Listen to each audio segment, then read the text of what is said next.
Hey guys, it's Peter and Ice Cream Bar, and today I have for you another wig making video. Oh my gosh. So in this video I'm going to be talking a little bit about the wig I'm making and also trying to answer some questions that I've gotten in other videos. So I guess, first of all, the wig I'm making, this is, once again, it's alpaca hair. It's been dyed with human hair dye, dyed this nice sort of cotton candy pink color. And I'm making a sort of half-shaved hairstyle, so it's going to be really short on one side with kind of longer bangs, which is what I'm doing now, and the other side is going to be longer, fuller, with a little bit of curl at the end. So that's pretty much what I'm doing. I would not recommend doing this wig if you are, making a wig for the first time, or any short wig. Just because doing these short little layers that I end up doing is time-consuming and annoying and quite difficult and used a lot more hair than I thought it would. It took me, over 2 days to make this wig, so it was a longer process than I thought it would be.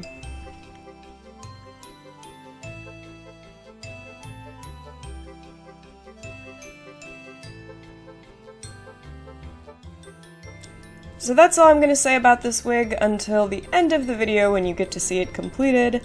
And now I'm going to try and answer some questions, the first and foremost being, how durable are these wigs? Now, I have not had any of mine for even a year yet. I only just started making these, so I don't know how they stand up to time. However, the ones that I have made are still holding together really well. The wig cap, the hard wig cap that I make, it is malleable. It's not, fragile and going to shatter or anything like that. The Mod Podge seems to hold the hair really well. I don't have any problems. There's some hair loss, obviously, because, when you glue it down, you don't always get every single little fiber, and so some falls out. But, for the most part, it seems to hold together really well. I would liken it to really any other fur wig. It really isn't super delicate. That being said, I wouldn't, chuck them out the window from your 5-story building and...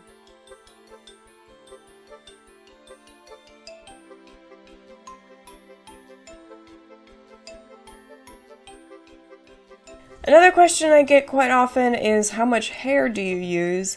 And I would say that really depends on the wig.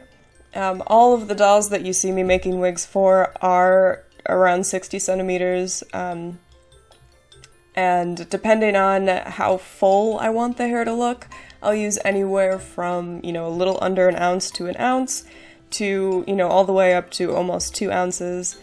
I never really do hair that's super crazy big.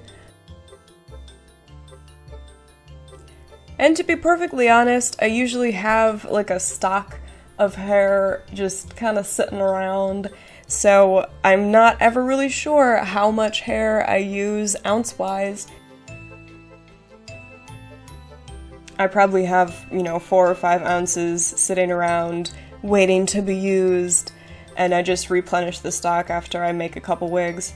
I would say, for the most part, I use around like 40 to 50 locks per short wig or less full wig, and a longer, fuller wig I would use maybe somewhere around 100.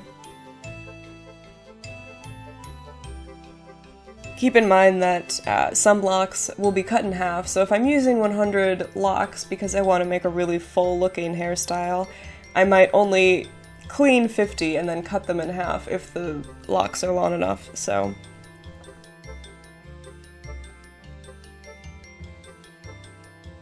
And then we have, can you wash and or clean them? How do you do that? In my experience, I've never had a doll wig get super dirty. I suppose maybe if you did an outdoor photo shoot, or if you took it to the beach or something and you felt like you needed to clean it afterward.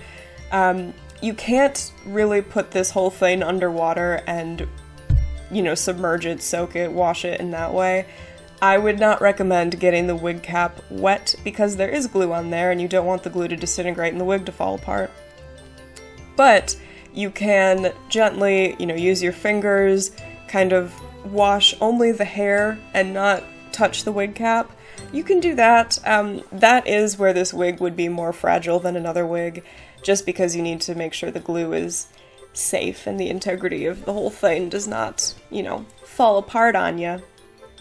So here we go. You can see I'm brushing this with a human comb and, not a ton of hair is falling out.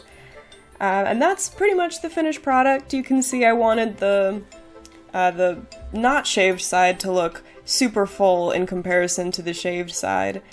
So you can kind of see how that effect has worked. And then the bangs in the front, I think I might go ahead and add a little bit more fullness to the bangs on the shaved side. Because right now I think it looks a little strange, but there you see it with the little curl I put in at the end. I just popped the wig off real quick and curled it. And here we go. I think it's a pretty solid attempt for my first sort of short wig, and I hope that you guys enjoyed watching this. I hope I could answer some of your questions. Thank you so much for watching, and I will talk to you guys later. Bye!